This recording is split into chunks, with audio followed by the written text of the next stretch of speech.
교육건축 대표 김치입니다.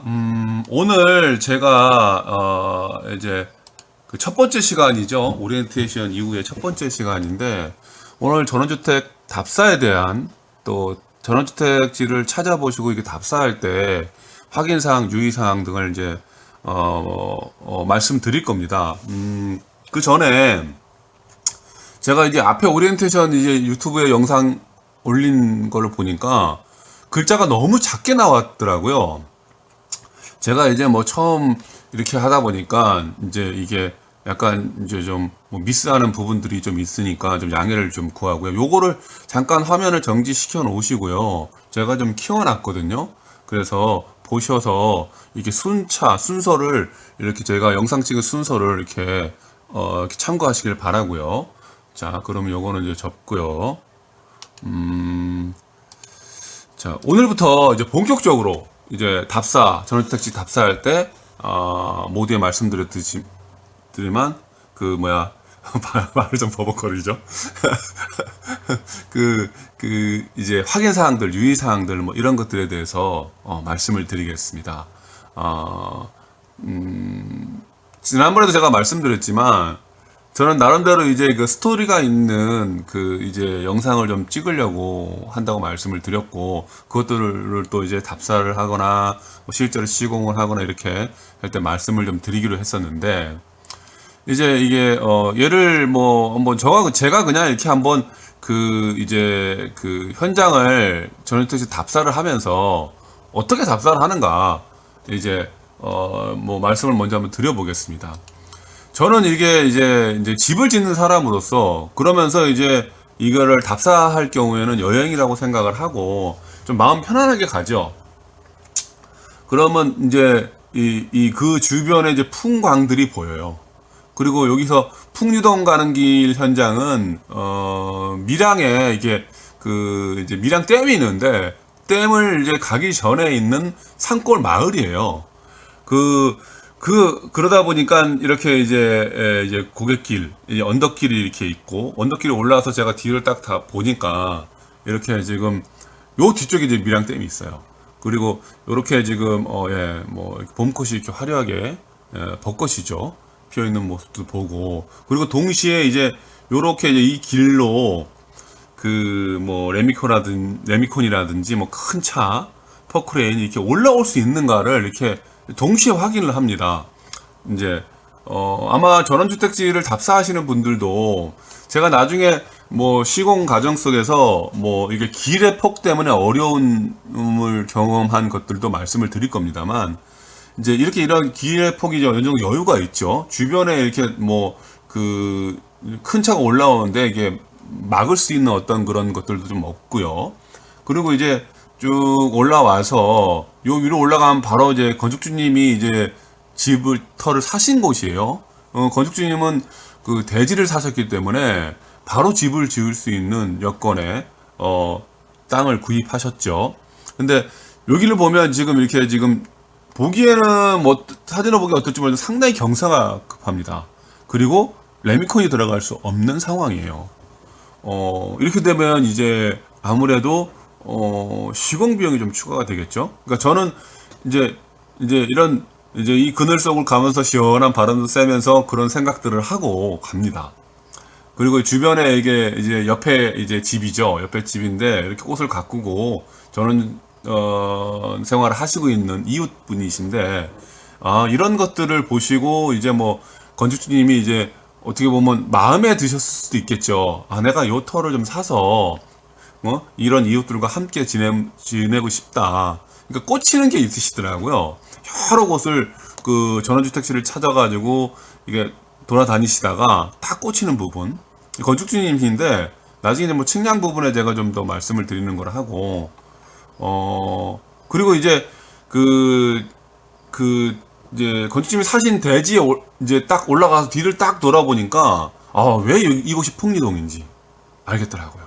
그리고 이 보시면은 상당히 높은 지대인데 옆에 산에 이 안산에 이게 보면은 이 만만한 규모의 산은 아닙니다. 상당히 높은 산이고 그리고 이때 봄이고 햇볕이 따뜻한데도 불구하고 바람이 좀 부니까 좀 쌀쌀한 느낌도 있을 정도였는데 이게 고지대라는 거죠.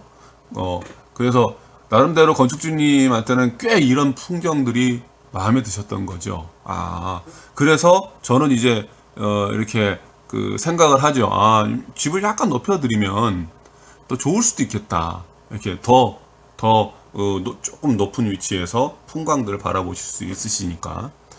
뭐, 그런 등등 해서 이제 제가 이제 이렇게 답사를 이렇게 마치고 돌아오면서 주변에 뭐, 이렇게 이건 약수터 가는 길인데 그런 길들도 있어 저도 한번 갔다 와보고 그렇게 합니다. 그래서 답사를 이렇게 제가 갔다 오면서 아까 약간 말씀드렸는데 제가 이제 답사를 갔다 온 이후에 이제 그 전원주택지에 그 관련된 확인 사항들, 뭐 유의 사항들 이런 것들에 대해서 그러면 이제 본격적으로 한번 말씀을 드려볼게요. 모든 건축주님들은 아까 조금 전에 말씀드렸지만 전원주택을 지으려고 하시는 이유가 있으실 거예요. 어떤 분들은 뭐 낭만적인 전원 생활을 위해서 그 주택을 지으시는 분이 있으실 거고 또 어떤 분은 노후를 조금 자연과 함께 그 이제 편안한 쉼 뭐 이런 것 뭐 비슷한 얘기일 수 있긴 하지만 약간 목적에 조금 차이가 있죠. 그 편안한 쉼, 그 다음에 전원 생활을 하면서 뭐 텃밭을 가꾼다든지 이런 취미 생활을 이렇게 그 이제 누리기 위해서 땅을 구입하시는 분도 있으실 거고 동시에 건강이 안 좋으신 분들은 건강 회복을 위해서 그 전원주택을 찾아서 가시는 분들이 있겠죠. 그런데 막상 전원주택지를 찾아서 들어가게 되면 이제 뭐 부동산 이제를 통해서 대부분 구입을 하시는데 구입하고 나서 놓치는 내가 이걸 놓쳤지 이런 부분들이 상당히 많습니다. 그리고 또 뭐 반대로 꼼꼼히 살펴봤는데도 내가 왜 이거를 이렇게 체크를 못했을까 하는 부분도 있으니까요. 그래서 오늘 제가 말씀드리는 거는 정말 큰 틀에서 말씀드리면서도 어느 것은 좀 디테일한 부분이 상당히 많으니까 도움이 되실 거라고 봅니다. 일단은 전원주택지를 구입하실 때 땅의 종목을 확인하셔야 됩니다. 임야인지, 뭐 전답인지, 대지인지, 도시지역인지, 농촌지역인지, 기타 뭐 이렇게 지역들이 쭉 있어요. 상세한 것들은 저도 다 모릅니다. 그래서 저는 이제 이제 설계사무소에 이제 의뢰를 해서 확인하는 경우가 좀 많은데, 뭐 설명을 한번 드려볼게요. 일단 임야인 경우에는 땅이 굉장히 마음에 드시는 곳이 있다 그러면 당연히 임야를 사셔야죠. 근데 그 땅값이 확실히 대지보다는 싸죠. 그 지역에 이제 마을이라고 해도 임야인 부분이 있을 거고 마을 안에 있는 이제 이렇게 대지가 있을 테니까요. 그 주변보다 쌉니다. 근데 개발 행위를 대부분 하셔야 돼요. 토목공사죠. 그러면 땅값이 어느 순간에 대지보다 많이 올라갈 수도 있어요. 토목공사를 하면 토목 비용이 들어갈 거고요. 또 임야를 구입하시게 되면 중간에 집을 지으면서도 측량을 또 한 번 더 하셔야 되고요. 또 뭐 이후에 제가 토목공사에도 말씀드리겠지만 이런저런 훼손한 것들이 좀 있으셔요. 그렇기 때문에 그 훼손에 대한 손해를 보실 수 있으셔요. 그래서 임야를 구입하실 때는 이러한 점들을 좀 고려하셔서 이건 뭐 통비용이 너무 많이 될 것 같다 하면 포기하시는 것도 좋습니다. 그 다음에 전답은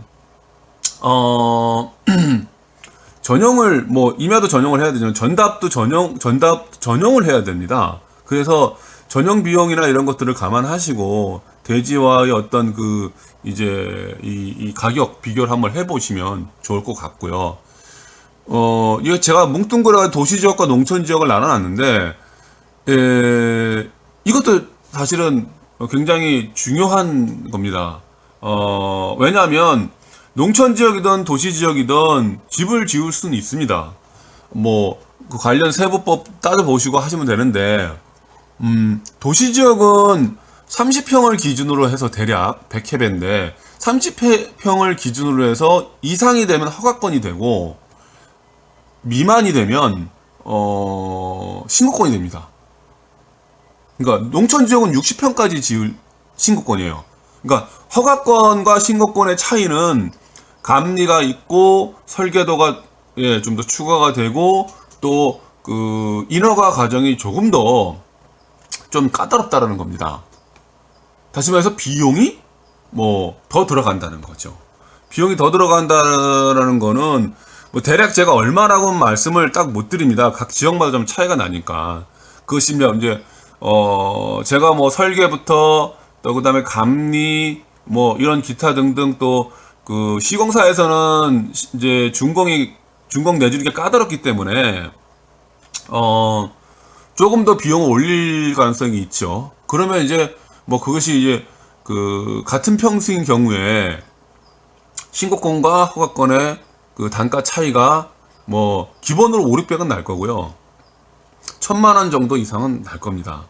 그러니까 그런 정도의 갭 차이는 있다라고 말씀을 500에서 1000 거기서 좀 더 벌어질 수 있고 좀 내려갈 수 있긴 하지만 그런 정도의 갭 차이는 되게 좀 난다고 보시고 비용 문제잖아요. 돈 문제이기 때문에 이거 농촌 지역이니까 60평까지 가능하고 허가권이 아니고 신고권이니까 도시 지역에서 60평을 짓는 것보다는 싸게 짓는다 라고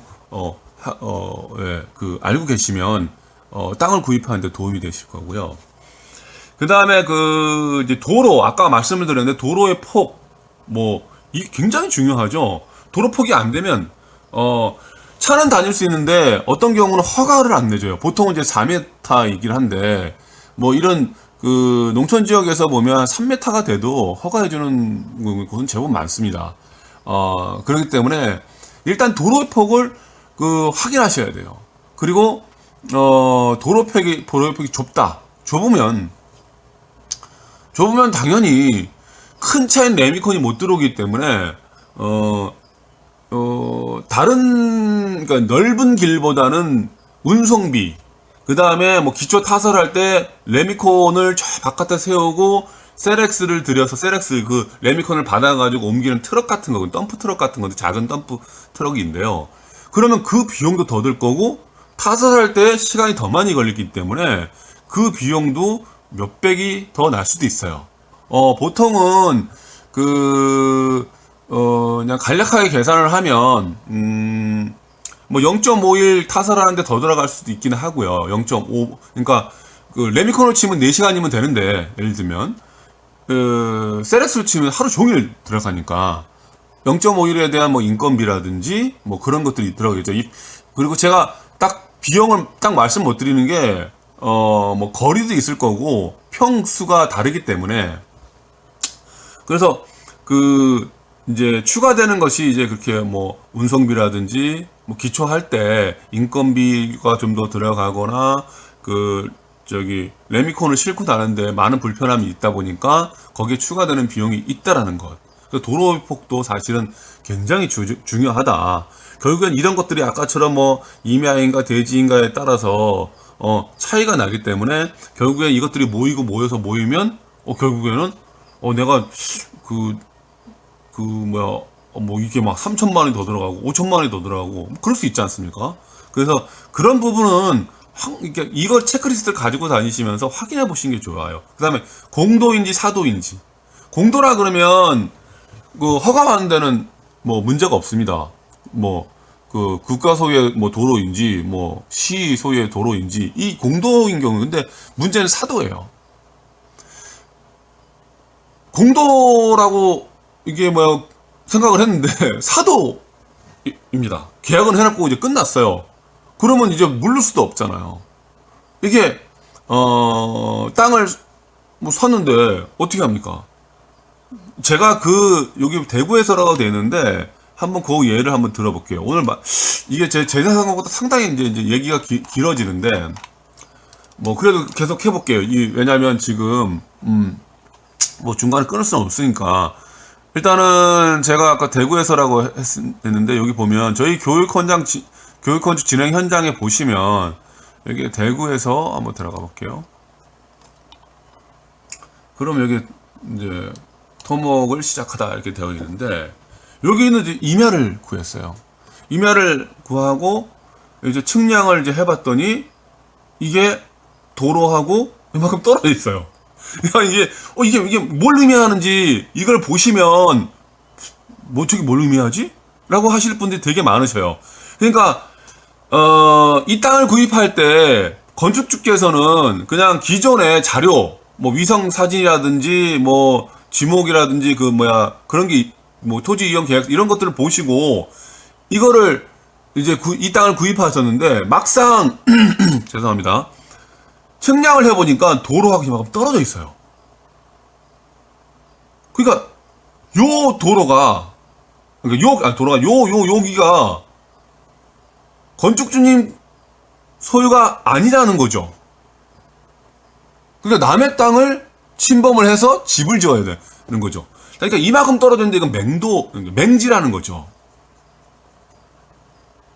그리고 더 나아가서 이 도로도 사도였어요. 그리고 요거는 예. 갑자기 제가 뭐 도로 얘기하다가 좀 약간 빠졌는데 어쨌든 이 사도를 여기 있는 사도를 건축주께서 집을 지어야 되는데 당연히 관공서에서는 시 담당자에서는 건축주 땅이 아니기 때문에 허가를 내줄 수가 없는 거죠. 그래서 어떤 일이 벌어졌냐면 이게 뭐 거의 이게 3,000평이 됩니다. 3,000평이라는 데는 임야를 사가지고 당신이 이제 계획을 탁 세우셨는데 이걸 놓쳤던 거죠. 예. 그러면 이제 얼마나 힘드시겠습니까? 이거는 뭐 이름 말할 수 없죠. 그래서 여기 땅 주인에게 연락을 해서 내가 땅을 좀 구입할 텐데 좀 팔아라. 근데 그 땅 주인도 다 그냥 상대방이 그냥 팔아라 하면 상대방을 뭐 이렇게 그 사정을 다 이해해서 파는 거 아니잖아요. 예. 그래서 뭐 이거 디테일하게 이 말씀을 제가 드릴 수는 없지만 상당한 비용을 지불하셔서 땅을 또 구입을 하셨어요. 그리고 이거를 도로화 하셨어요. 뭐 토목공사를 하면서 그걸 도로화하면서 이렇게 지금 길을 낸 부분이 있는데 나중에 이건 토목공사 하면서 제가 한 번 더 설명을 드릴게요. 그런 이제 이런 사례가 있기 때문에 이 사도인지 공도인지 정말 확인을 좀 해보셔야 됩니다. 여기서 제가 하나 중요한 키포인트를 알려드릴게요. 네, 뭐 위성 사진도 보고 토지 이용 계획서도 보고 뭐 땅 문서 이런 거 다 대봤는데 잘 모르겠어요. 그러면 설계사무소를 아는 설계사무소가 있거나 하시면 설계사무소로 찾아가는 것도 좋습니다. 그리고 그냥 뭐 건축가면 건축가, 뭐 이런 담당 부서가 있죠. 일단 건축가에 가면 이런 걸 물어보면 어디 찾아가십시오. 아니면 자기가 직접 답을 해주거나 할 겁니다. 이 두 가지 방법이 최고 좋습니다. 왜냐하면 이걸 허가 내주는 사람은 제일 잘하니까요. 여기에 대한 땅에 대한 모든 정보를 가지고 있는 사람들이니까 그리고 허가권을 가지고 있는 사람들이기 때문에 그 담당자에게 가보시고 또 여기에 최고의 전문가인 설계사무소에 가보시는 것이 가장 좋습니다. 자, 이건 굉장한 팁이니까 꼭 기억해 주시고요. 포장 여부 이거 오늘 정말 많이 길어지는데 그래도 뭐 가야지 어떻게 하겠습니까? 포장 여부는 여러분들 이게 전원주택지를 구입하는데 내가 이 주택을 이 땅을 구입하는데 부동산 업체하고 저기 뭐 포장이 안 돼 있고 길은 있는데 포장이 안 돼 있으면 이거에 대한 협상도 좀 하셔야 돼요. 요것도 제가 현장을 보여드릴게요.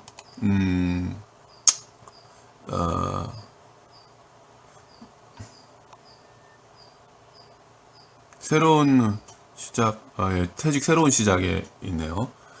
여기 보시면 아, 그리고 이게 하나하나 찾기 힘드실 거예요. 그래서 여기 보시면 제가 답사 및 측량 여기 돼 있지 않습니까? 공정거래 시공 사진에는 여기 가시면 이 정보가 있으니까 보시면 되고요. 자, 그러면 여기 가보시면은 여기 있네요. 이제 제가 답사란에 건축주님이신데 뭐 사진이 이렇게 잘 안 보이실 겁니다. 이분은 이제 교직에 계시다가 퇴직을 하시고 땅을 구입하셨는데 도로가 여기까지 있고 길은 있는데 포장도로가 요 위엔 요 땅을 사셨어요. 구입을 하셨어요.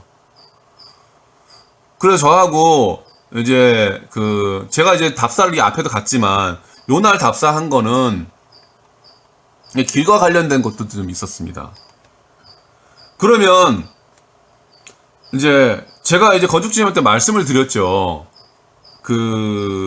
일단은 이 포장에 대해서는 땅을 판 공인중개사든 뭐 아니면 다른 분들이 이거에 대해서는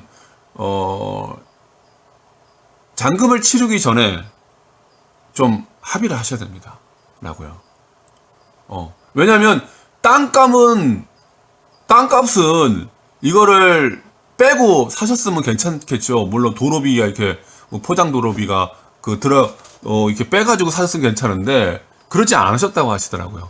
그래서 이후에 이제 직접 공인중개사 이 공인중개사 땅이었었습니다. 그냥 일반 이제 개인 땅이 아니었어요. 그러다 보니까 이게 지금 왜 중요하냐면 요것도 여러분들 좀 알고 계셔야 되는데 이 길을 이렇게 내야죠. 두 번째 단 여기 또 있죠. 또 집을 지을 수 있어요. 그러니까 이 집의 가치를 이게 다른 사람이 또 이 길이 안 내져 있으면 요거에 대해서 이제 또 뭐 플러스 마이너스 하거나 뭐 이거 협상이 들어가야 되니까 이때 이제 이걸 협상을 하십시오. 그러면 길을 내시면서 또 동시에 그렇죠. 오수 같은 걸 빼야 되잖아요. 뭐 상수도가 올라가야 되고. 그러니까 이때 이 작업을 해 놓으시고 이 사람들 연결만 하면 되니까 이 사람들은 비용이 덜 들겠죠. 공인중개사도 이거를 팔 때 훨씬 더 비싸게 팔겠죠. 그래서 협상을 하셔가지고 이제 포장비를 제가 기억하기로는 각각 2분의 1씩 해서 한 걸로 알고 있습니다. 그래서 이 전원주택지를 구입하실 때 이 포장 여부도 되게 중요하다. 뭐 도로의 상태라든지 뭐 이런 건 되게 중요한데 이런 것들은 이제 경사 한번 이렇게 보시고요. 자, 그리고 이제 좀 빨리 가겠습니다. 집 터를 사는데 뭐 시상수도가 안 들어와요. 그럼 뭐 상수 뭐가 들어와요? 마을 상수가 들어오네? 그러면 이제 다행이죠. 물이 들어오니까요. 물이 안 들어오는 집에서 살 수는 없으니까요. 그게 안 들어오면 지하수를 파셔야 됩니다. 지하수를 파야 할 때에 대한 유의사항이 있긴 한데, 예. 그냥 비용이, 좀 천차만별이에요. 상황에 따라서 400만원 받고 500만원 받는 곳인데, 최근에는 아마 제가 보기엔 한 700 뭐 이렇게 받기도 하고, 1000만원 받기도 하는데, 이것도 그냥, 뭐 이건 제가 뭐 하나하나의 비용에 대해서 다 알지를 못해서 말씀을 못 드리겠지만 어쨌든 뭐 5, 600 이상은 무조건 들어가는 겁니다. 뭐 제가 지하수를 파드리는 건 아니지만 지하수를 판 건축주님들을 뵐 때 뭐 1000만원 들었다는 분도 있고 700만원 들었다는 분도 있고 어떤 뭐 500만원 분도 있다고 뭐 그렇게 제가 기억을 하는데 그건 너무 단가가 싸고요. 그건 아마 다른 이유가 있었겠죠. 그러니까 그러면 이게 또 비용이잖아요. 전원주택을 샀는데 당장 집을 지을 수 있는 게 아니고요. 지금처럼 여러 가지 다시 비용이 추가되는 부분들이 많다라는 거를 다시 한번 말씀드립니다. 답사할 때 꼭 확인하셔야 되고 마을 상수도도요. 시 상수도가 들어오면 수압도 좋고 괜찮습니다. 근데 마을 상수도가 들어오면 수압이 낮은 경우도 꽤 많고요. 마을 상수도가 있는데 땅을 구입하신 곳에서부터 뭐 100m 떨어져 있다, 50m 떨어져 있다 그러면 어떻게 해야죠? 그걸 끌고 오셔야 되기 때문에 비용도 꽤 많이 들어가고요. 마을 상수도를 쓰게 되는 게 마을에 불입금이 좀 있더라고요. 100만 원, 150만 원, 뭐 기타 등등 뭐 그 마을마다 뭐 다 다른데 150만 원 이상 되는 것은 저는 아직 못 봤어요. 어쨌든 마을 상수가 들어오려도 비용이 들어간다는 거. 시상수도도 그 들어와 있으면 시에다가 그 의뢰를 하시면 됩니다. 그럼 비용을 책정해 줘요. 예. 그래서 그 이거를 대략 제가 봤을 때는 시상수도가 제일 그래도 쌉니다. 근데 가장 좋아요.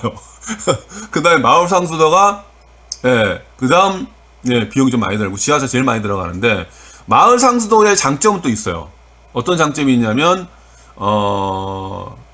수도 값이죠. 그 수도세가 많이 안 들어가요. 저도 지금 초원에서 살고 있는데 1년에 제가 그 많이 쓰면 한 7, 8만 원, 적게 쓰면 한 4, 5만 원 이렇게 쓰는데 1년에요. 근데 시에서 제가 또 이제 그 이제 뭐 시 안에 또 제가 조그만 카페를 운영하다 보니까 거기서 쓰는 거는 매달 5만 원에서 뭐 7만 원, 심지어는 10만 원까지 나와요. 아이, 죄송합니다. 뭐 딴소리해서 어쨌든 딴소리가 아니가 어쨌든 이런 것들도 이제 참고하시고요. 또 이제 시오수 처리장이 있는가 없는가 아니면 국어가 그러니까 정화조를 묻고 그 이제 그 오수를 처리할 수 있는 장소 국어가 있는가를 반드시 확인하셔야 됩니다. 이 우스갯소리로 뭐 집도 먹고 산다 라고 제가 말씀드려요. 뭐 먹잖아요. 그쵸? 집도 뭐 들어오는 게 있어요. 물도 들어오고 전기도 들어오고 다 들어와야 되잖아요. 그게 먹는 거라고 치면 그래도 나가야 되잖아요. 그러니까 먹고 싸는 게 안 돼 있으면 집은 허가를 안 내준다는 얘기를 드리는 겁니다. 그래서 그 주변을 반드시 그걸 확인하셔야 돼요. 이게 오수 처리는 어떻게 합니까? 국어가 있습니까? 이게 법적으로 국어로 오수 처리를 했을 때 문제가 없습니까? 뭐 1차적으로 뭐 땅을 소개한 사람한테 물어봐야 되겠죠. 이런 것들을 다 확인하셔야 됩니다. 그리고 그쪽에서 말을 제대로 못하거나 아니면 말을 제대로 하더라도 확인을 하셔야 됩니다. 누구한테?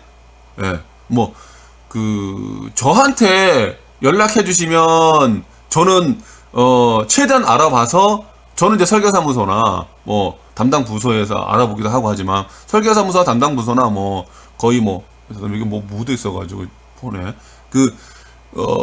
연락을 주시면 제가 이런 부분들을 제가 답사를 그러니까 땅을 구입하시기 전에도 대략적으로는 말씀을 드려요. 그러니까 뭐 제가 이제 뭐 그것도 이제 제가 알 수 있는 범위에서 말씀드리긴 하지만 확실히 건축주님들보다는 제가 더 많은 정보를 이렇게 수집할 수 있고 확인할 수 있기 때문에 저한테 의뢰해 주시면 이렇게 말씀드리도록 하고요. 그다음에 전기인데 당연히 인접한 곳에 전봇대가 있는가 확인하셔야 됩니다. 전봇대의 거리에 따라서 전봇대를 새로 또 심어야 되시고요. 그리고 전봇대를 심을 수 있으면 사실은 뭐 100m 있으면 전봇대 한 두 개, 뭐 3개 심어가지고 끌고 있으면 좋은데 그 100m의 거리에 전봇대가 있는데 끌고 올 수는 있다 그러는데 중간중간에 남의 땅이라서 예, 그 허가를 그 사람들한테 그 허가를 득해야 된다. 그러면 집 못 지는 거죠. 땅을 사놓고요. 이런 것들은 정말 무조건 확인하셔야 됩니다. 제가 지금 굉장히 중요한 사항들만 대부분 말씀드리고 있으니까 요걸 체크리스트를 만드셔서 아까도 말씀드렸지만 꼭 이렇게 확인해 보시기 바라고요. 부지를 확인하는 것 되게 중요하죠. 이게 보면 부지가 이렇게 사각형을 이렇게 딱 대략 뭐 똑같이 뭐 정사각형, 직사각형이 아니라 그렇게 돼 있어야 집 짓기는 좀 편하죠. 이게 뭐 예를 들면 이렇게 꼬불꼬불꼬불 이렇게 돼 있다. 그러면 이거 나중에 거기 석축이나 이런 걸 쌓기도 힘들고 또 뭐죠 옹벽이라든지 담이라든지 이런 것이 힘들어요. 그리고 집도 어떻게 배치해야 되지? 아니 나 땅은 이게 전경도 좋고 막 뭐 배산 임수에다가 이게 뭐 옆에 뭐 나무도 예쁘고 다 그래요. 근데 이게 꼬불꼬불 하면 이게 이게 집 짓기는 힘들죠. 그다음에 이게 또 확인하셔야 되는 게 상태라고 말씀을 드렸는데 흙의 상태. 뭐 흙은 뭐, 예를 들면, 뭐, 굉장히 진지, 아니면 비가 와도 어느 정도 덜 진지, 또, 꺼짐은 없는지, 뭐, 이런 것들 있지 않습니까? 그런 상태를 좀 확인하셔야 되고요. 뭐, 돌밭인지 돌이 아닌지. 이게, 부지를 좀 넓게 사셔서 토목할 때는 돌밭이었을 경우에는 돈을 버시는 경우가 많아요. 예, 그 돌로 석축을 할 수도 있으니까. 그런 경우도 있으니까 이제 말씀을 드리고. 그리고 기왕이면 마음에 드시더라도, 마음에 드시는 땅이 있으시면 비가 올 때 한번 오셔보는 것도 좋아요. 아, 내가 이거 마음에 드는데, 한번 뭐 이제 땅을 파는 상대자에게 한번 제가 조금 더 뭐 이렇게 이제 고민해보고, 뭐 구입하든지 하겠습니다. 이렇게 하고, 나중에 보시면 이제 비가 많이 왔을 때 한번 가보시는 게 물이 안 빠지고 있다 그러면 사실은 그 물 빠짐에 대한 고민을 같이 하셔야 되는 겁니다. 그리고 내가 마음에 드는 땅인데 그럼 좀 물 빠지면 어떻게 해결해야 되지? 물이 잘 빠지지 않은 걸 어떻게 해결해야 되지? 이런 것도 함께 해보시는 게 좋고요. 경사도도 굉장히 중요하죠. 경사가 급경사 많이 뭐 완만하다 그러면 큰 문제가 없는데 경사가 많이 져서 집을 짓기 곤란한 경우도 이후에 제가 또 설명을 드리고요. 뭐 인접 부지와의 관계 이런 것들도 아까도 뭐 그 인접 부지하고 떨어져 있는 경우 또 그 사이 떨어져 있는 부분이 나중에 알고 보니까 아까 그 대구에서 있지 않습니까? 그게 국어였어요. 그래서 나중에 그 국어를 다시 원래 어떤 그 상태로 복원을 해라. 그래서 관을 심고 도로를 만들어라. 이렇게 허락을 해주는 거죠. 그런 것들도 다 비용이다 보니까 하나하나 확인하셔야 돼요. 그 다음에 뭐 주변 땅과의 높낮이 뭐 이렇게 사는 뉴질랜드인데 지금 벌써 제가 30분이 됐는데 뭐 그냥 갑시다. 예. 뭐 관심 있는 분들은 계속 보셔야 될 거고 하니까요. 제가 뉴질랜드 현장을 한번 가볼게요. 뉴질랜드 현장. 제가 이 이름을 왜 이렇게 하냐면 요분 신혼부부신데 신혼여행을 뉴질랜드에 갔다 오셔서 그 뉴질랜드라고 하자. 현장 이름을 한번 볼까요? 뭐 답사미 측량해서 한번 볼까요? 나와 있나? 자, 이거를 한번 보시면 뭐 제가 답사했을 때 뭐 국어 빠지는 거, 뭐 상수 들어가는 거 이렇게 확인을 한다는 거건데 그거는 이제 얘기했었으니까 하고요. 이게 지금 집이 들어선 터 뒷자리가 높죠. 여기가 집이 터가 여기 들어서는데 뒤에가 높죠.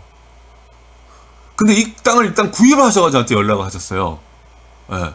그리고 이제 진행해 주십시오 해서 제가 이제 이 뒤에 있는 석축 그것도 지금 석축이 아니라 뭐 옛날 이게 이제 마을 분들이 이렇게 뭐 이렇게 보시면 이렇게 블럭 같은 거 이렇게 쌓아놨어요.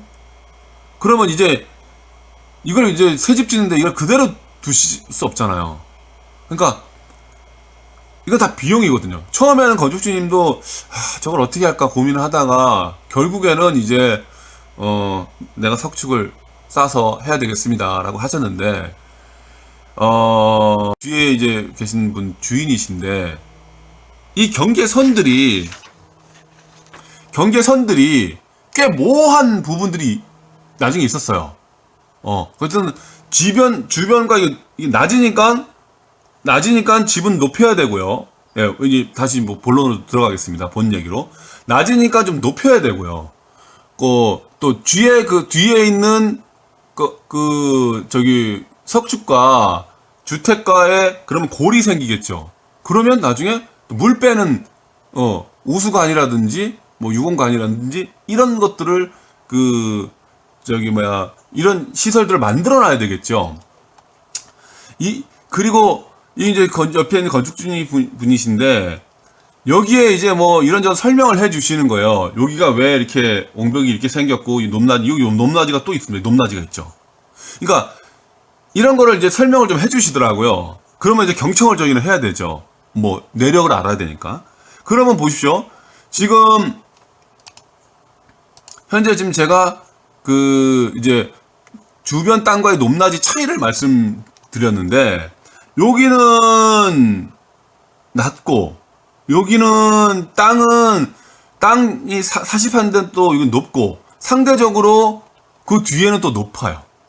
이랬을 때 집을 구상하기가 쉽지는 않아요. 이게, 그리고 또 여기가 보시면 그렇게 넓은 편이 아니에요. 집이 들어가기에. 그러면 이 땅을 이제 구입하셨으니까 저는 이제 방법을, 집을 어떻게 지어야 되는 방법을 건축주님에 건의드리고, 가장 적당한 방법을 찾아드리죠. 그게 제 일이니까요. 하지만 이제 이 땅을 구입하시기 전에 이제 저에게 의뢰했다 그러면 미리 말씀드리고 비용을 이렇게 그러니까 정확한 비용 말씀드리지 못하지만 석축 비용이 들 것입니다. 또 밑에 그 뒤에가 높고 밑에가 낮기 때문에 기초 부분을 좀 높이셔야 됩니다. 물 빠짐을 먼저 만들어 놓으시 이런 것들을 안내를 해드렸다면 더 이제 건축주님한테는 이 땅을 구입할지 말 것인가를 더 확실하게 결단을 내리셨겠죠. 확실하게. 근데 이거를 이제 사실은 상당히 고민을 많이 하시고 구입을 하셨다는데 아마 여러 가지가 이유가 있겠지만 이런 높이의 관계로 인해서 나중에 이제 이거 보십시오. 뒤에 높은 위쪽의 땅에 말뚝이 박혔어요. 예. 이 측량해 보니까. 그러니까 이런 경계선 높낮이가 있는 곳에는 말뚝이 그 위쪽으로도 박힐 수도 있고 그 건축주님이 산 땅 안으로도 박힐 수도 있어요. 그래서 그런 걸 참고하셔서 꼭 그 구입하셨으면 전원주택지를 구입하시면 좋겠고요. 그 다음에 그렇고요. 아이고. 그 다음에 이제 기타 사항에 이제 시간이 많이 갔으니까 용 기타 사항이니까 그 나무가 있는 경우도 있어요. 농지 전담에 대추나무가 90나무 대추나무 있었는데 그런 것들도 다 잘라내야 되잖아요. 그래서 땅을 구입하실 때 땅 주인에게 저 나무들은 우리가 쓸모가 없는데 계획이 집을 지으니까 나무는 쓸모 없겠죠. 그러면 그런 것들도 나무를 잘라내고 치우고 하는데도 비용이 들어갈 수도 있으니까 그리고 또 나무들은 또 이렇게 그대로 둘 수가 없죠. 뿌리채 뽑아가지고 치워야 되니까 이런 비용도 들어가니까 전원주택지 구입하실 때 좀 확인 사항 중에 하나입니다. 예, 어쨌든 비용과 관계되는 것들이기 때문에 또 그 다음에 밭이 이제 누가 작물을 재배하고 있어요. 그럼 나는 지금 3달 후에 집을 지어야 되는데 한 5-6달 작물을 해야 돼요. 이런 것들에 대해서도 미리 얘기해서 밭을 이제 이 작물 재배하고 있는 주인에게 이렇게 3달 후에는 이렇게 없애주셔야 됩니다. 이런 것들도 원 주인에게 또 의뢰해서 하셔야 될 거고요. 그 다음에 이거 정화전 넘어갈게요. 이제 여러 가지 사물들이 또 땅에 있을 수 있으니까 예를 들면 컨테이너 이런 여러 폐기물 다 치워야 된다는 얘기를 하는 겁니다. 그다음에 전봇대도 부지 안에 있는 경우도 있어요. 내가 새로 산 부지. 전에 주인은 그 전봇대를 통해서 다른 이웃으로 넘어가기 허락해줬지만 내가 땅을 새로 살 때 전봇대가 있으면 집을 못 짓게 되기 때문에 이런 것들도 다 이동하셔야 돼요. 그런 것들을 이런 것들을 확인하셔야 된다는 말씀을 드리고요. 그 다음에 통신기둥 이런 것들이 그리고 구입하는 땅이 필지가 나누어져 있는 경우가 있어요. 그러니까 300평 땅이 100평, 200평 통으로 샀는데 나눠지는 경우인데 나는 이제 하필이면 이제 100평으로 되어 있는 땅에다가 집을 지어야 되는데 좀 좁다. 그러면 그런 것도 이제 그 필지를 또 나누셔가지고 이제 전용을 또 해야 되니까 이런 것들도 다 감안을 하셔야 될 것 같고요. 대진의 국어가 있는 경우 이게 있잖아요. 이거는 정말 간혹 있는 건데 이게 지금은 대지인데 땅인데 옛날엔 고기로 실개천이 이렇게 흐르는 경우가 있는 경우가 있어요. 이런 것들 다 하긴 근데 그 실개천에도 소유가 있어요. 옛날 경우에는요.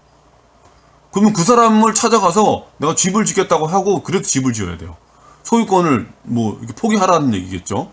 근데 그런 거 있으면 좀 정말 곤란하죠. 그래서 좀 이상한 점이라든지 이상한 선이라든지 있으면 그걸 물어보셔야 돼요. 확인하시면서 뭐 전기선 같은 경우도 위에 집을 짓는 위에 같이 지나가고 있으면 그걸 없애야 되겠지. 이런 것들도 이제 하나씩 하나씩 더 뭐 그냥 이거 말고도 여러 가지가 있겠죠. 뭐 예측할 수 없었던 것들도 있는데 주의 깊게 살펴보셔서 전원주택지를 구입하실 때 꼭 주의를 좀 이 지금 요 체크리스트 참고하셔서 진행해 주셨으면 좋겠습니다. 아, 저는 한 20분 정도 잡았는데 벌써 40분이 흘렀어요. 이거 어떻게 해야 될지 잘 모르겠습니다. 솔직히 지금 설명하다 보니까 좀 자세히 설명을 드리려고 애를 썼고, 그러다 보니까 이렇게 됐는데, 필요하면 계속 뭐, 좀 시간이 길어지더라도, 전원주택을 지으려고 하고 땅을 구입하시는 분들한테는 굉장히 중요한 정보일 수 있으니까, 이렇게 영상을 뭐, 이렇게, 뭐, 길게 해도 어쩔 수 없을 것 같습니다. 오늘은, 그러면 제가 여기서 인사드리고, 다음에는, 뭐죠? 집 짓기 전 뭐 확인사항이나 이런 준비사항들에 대해서 말씀을, 드리겠습니다. 그러면 다음에 뵙겠습니다. 감사합니다.